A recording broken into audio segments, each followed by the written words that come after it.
Miami shimmered beneath the late afternoon sun, its skyline glowing like a promise of dreams. The waves lapped softly along South Beach, where tourists chased the last of the golden rays.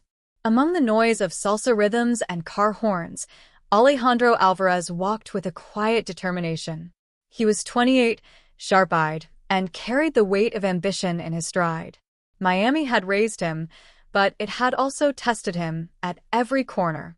Alejandro worked long hours managing a small but thriving restaurant in Little Havana. The smell of roasted pork and Cuban coffee often clung to his clothes, a reminder of where he belonged. Yet as proud as he was of his independence, the shadows of family expectations always followed him. That evening, his phone buzzed with a message from his Aunt Carmen. She insisted he visit her apartment in Coral Gables without delay. Alejandro sighed, knowing that when Aunt Carmen called, it was rarely for a simple chat. When he arrived, Carmen greeted him with a smile that seemed rehearsed. Her living room was filled with porcelain figurines and fading family portraits, the air heavy with nostalgia. She wasted no time. "Alejandro, you know how much I have done for this family. It is only right that you buy me a new apartment in Brickell, somewhere with a view of the bay. I cannot live like this anymore." Her words struck him like a stone. Alejandro froze, torn between disbelief and the respect he had been raised to show his elders. He looked at her, wondering if she truly meant it, or if this was another one of her elaborate games. But Carmen's eyes gleamed with certainty. As the ceiling fan whirred above them, Alejandro realized that this demand was only the beginning. Somewhere deep inside, he felt the whisper of an approaching storm, one that would force him to question everything he thought he owed his family. Alejandro drove back through the neon-lit streets of Miami, the words of Aunt Carmen echoing in his mind. The request for a luxury apartment in Brickell was absurd, yet her tone had carried the weight of expectation, as if refusal was never an option.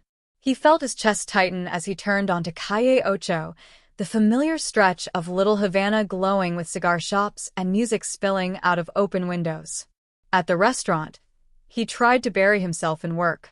Orders flew from the kitchen, waiters darted between tables, and laughter from customers filled the air. But Alejandro's focus wavered. Every time he served a plate of ropa vieja or poured strong coffee into tiny cups, he imagined the mountain of debt it would take to buy an apartment in Brickell. Later that night, his cousin Diego appeared at the restaurant. Tall, with a slick smile and a taste for trouble, Diego leaned on the counter as if he owned the place. "Primo, I have an idea," Diego said smoothly.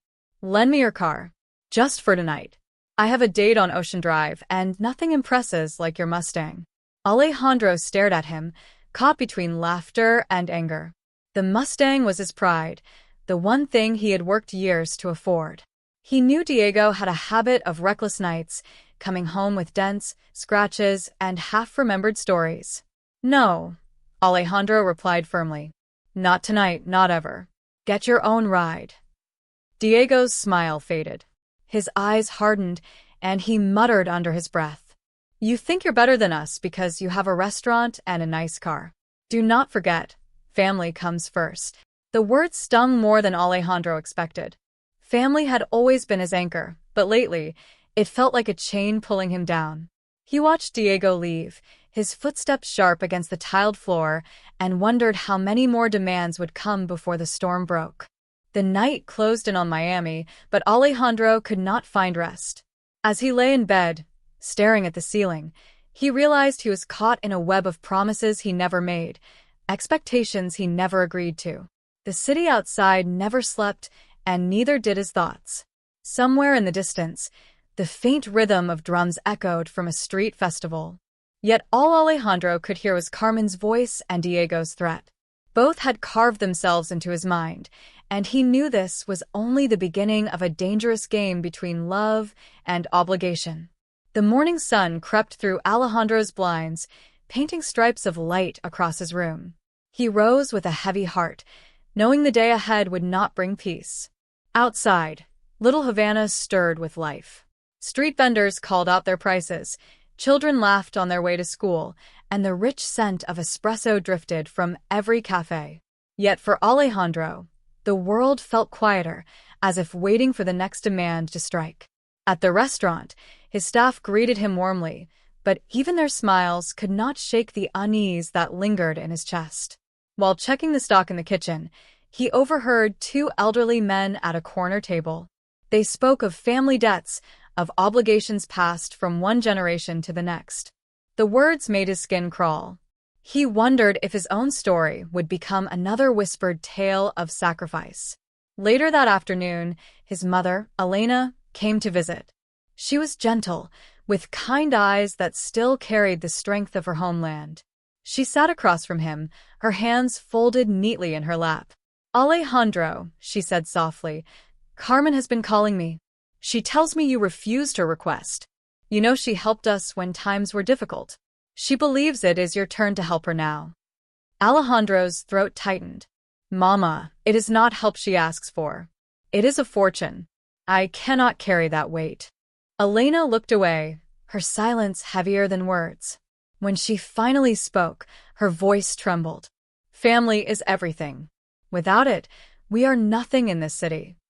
Her words pierced deeper than Diego's anger or Carmen's demand. They carried the echo of old traditions, of sacrifices made long before Alejandro was born. He wanted to argue, to tell her he had built his life with his own hands, but the sorrow in her eyes silenced him. As evening fell, Alejandro walked the streets of Little Havana alone. Neon lights flickered, music spilled from doorways, and the city seemed alive with secrets. He passed by a mural of José Martí, the great Cuban hero, and felt the weight of history pressing down. In the distance, he spotted Diego talking with strangers near a parked car.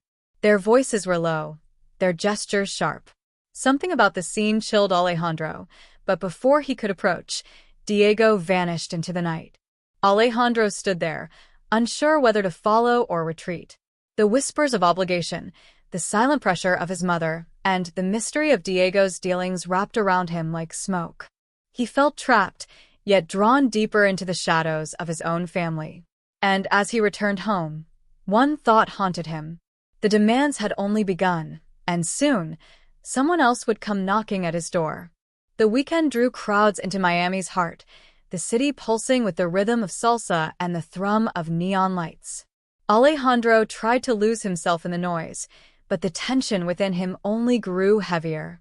Every familiar street corner reminded him of promises he never made. That Saturday evening, Carmen summoned the family for dinner at her Coral Gables home. Alejandro arrived reluctantly, greeted by the warm aroma of arroz con pollo and the chatter of cousins and uncles filling the rooms. Yet beneath the laughter, there was an undercurrent of expectation. Carmen raised her glass with a triumphant smile. "Family must look after each other," she declared. "Alejandro will help me move into Brickell. It is settled." The room fell silent, all eyes turning to him. His fork froze halfway to his mouth. Heat spread across his chest as whispers rippled through the table. Carmen had spoken as though his agreement was already sealed. Diego leaned forward, smirking. "See, Primo? Everyone knows you are the one with success. It is your duty." Alejandro felt cornered.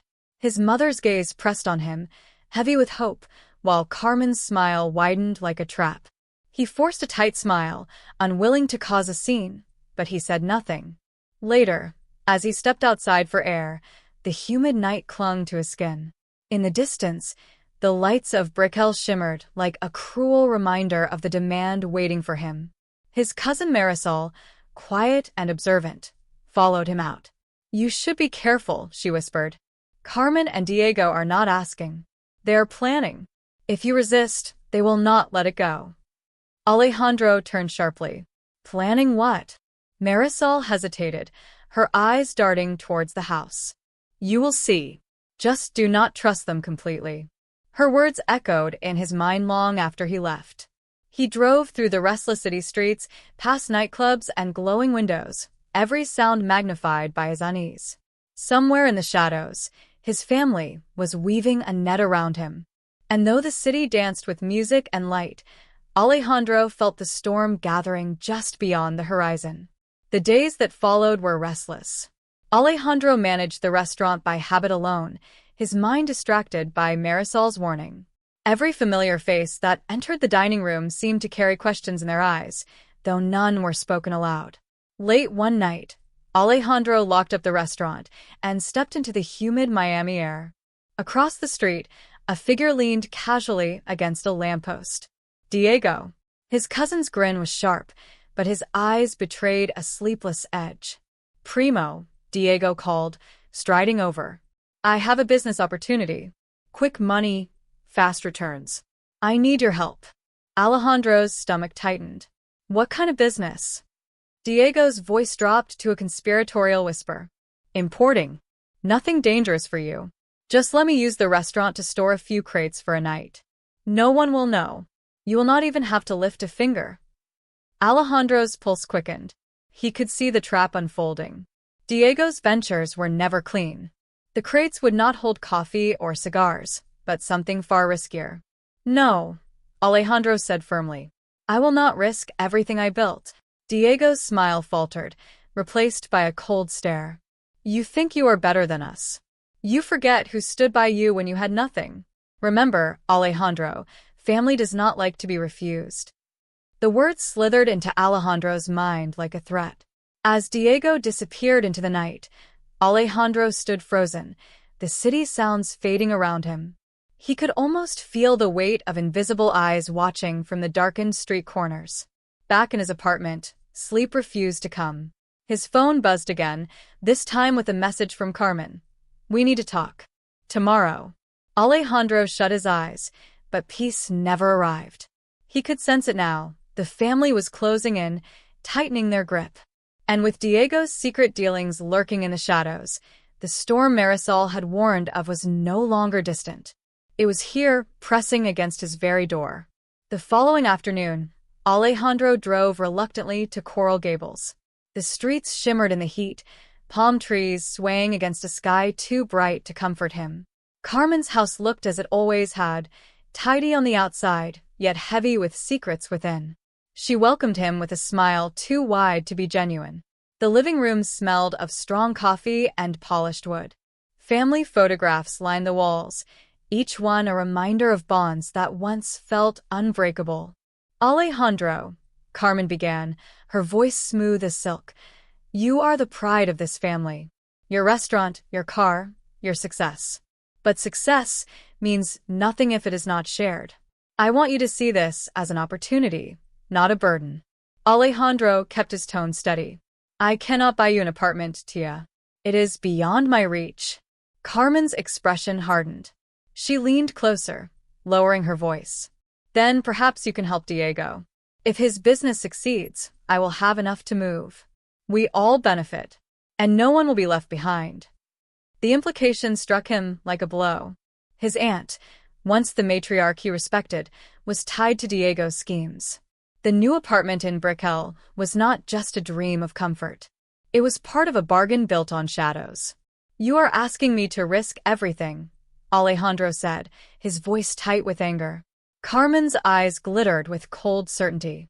I am asking you to remember where you come from. This family has given you everything. Now it is your turn. Alejandro rose to his feet, his chest burning.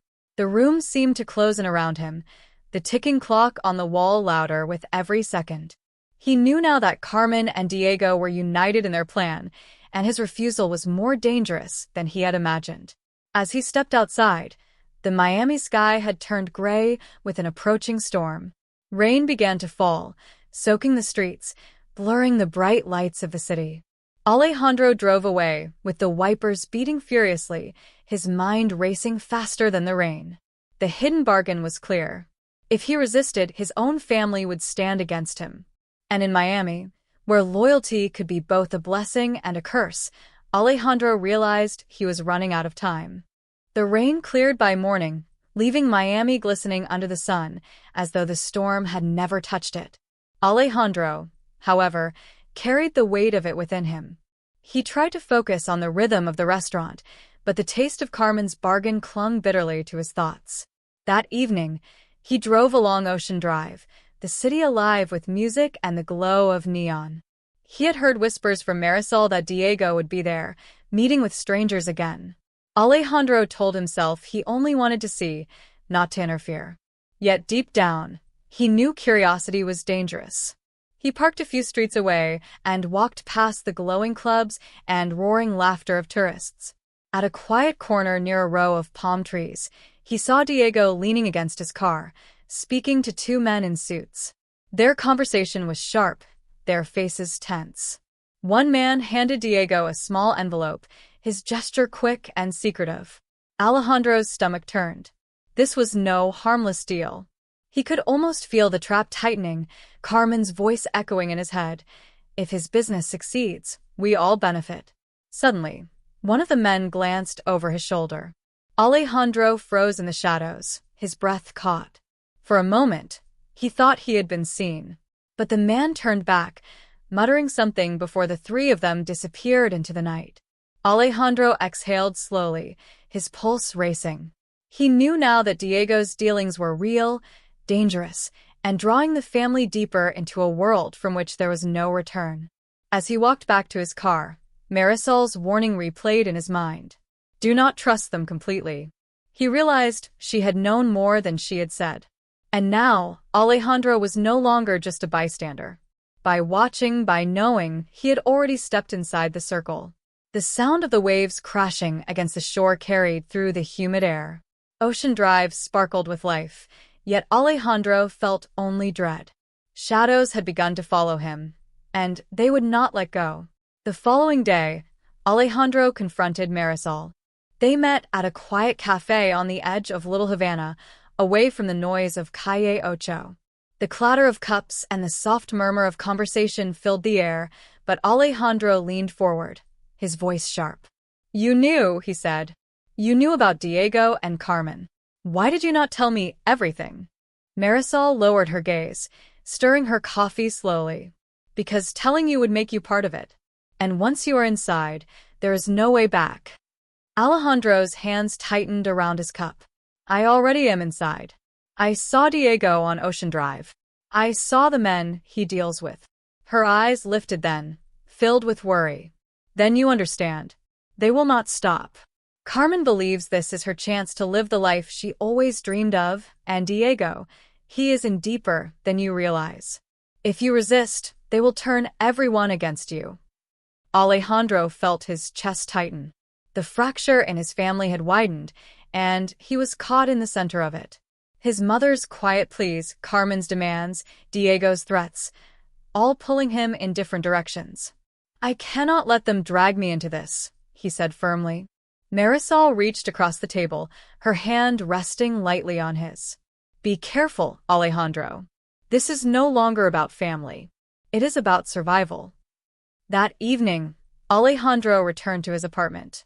The city buzzed outside his window, but inside, the silence was heavy. His phone vibrated with messages, Diego demanding to meet, Carmen insisting on a decision, his mother asking him to come for dinner. Each message was another chain, another weight pressing down on him. For the first time in his life, Alejandro considered walking away from everything, his family, his city, even his restaurant. Yet a voice inside reminded him that running would not end it. The fracture was already too deep. As the night stretched on, thunder rolled again in the distance, echoing like a warning across Miami's skyline. The storm was coming closer, and Alejandro knew there was no escape. The storm broke over Miami the next evening, sheets of rain hammering the streets, lightning flashing against the towers of Brickell. Alejandro sat alone in his restaurant, the chairs stacked, the lights dimmed. The sound of the storm outside matched the turmoil in his chest. The door opened suddenly. Diego strode in, rain dripping from his jacket, his smile more dangerous than ever. It is time, Primo, Diego announced. Tonight the crates arrive. You will keep them here until morning. No questions. Alejandro rose slowly from his chair, his jaw set. No. I told you before, I will not risk this place. This is my life's work. Diego's eyes narrowed, his voice dropping into a hiss. Do you think you can stand against me? Against Carmen? Against blood? Lightning lit the room for a moment, casting sharp shadows across Diego's face. Alejandro felt his pulse quicken, but his voice remained steady. Family does not demand ruin. If you bring those crates here, you destroy me. I will not allow it. For a moment, silence stretched between them, broken only by the pounding rain. Diego's smirk faltered, replaced by a flash of anger. You have just made an enemy of your own blood, he spat. Remember this night. He stormed out, the door slamming behind him, leaving Alejandro standing in the darkened restaurant. His hands trembled, not from fear, but from the weight of what he had just done. He had drawn a line in the sand, refusing to bend to his cousin's will. Yet deep inside, he knew the consequences would be severe. Diego was not a man who accepted defiance, and Carmen's ambitions were tied to his schemes. The storm outside was nothing compared to the one now raging within his family. Alejandro looked out the window, the rain blurring the city lights. For the first time, he realized he was truly alone. The path he had chosen was one of resistance, and it would come at a price he had yet to discover.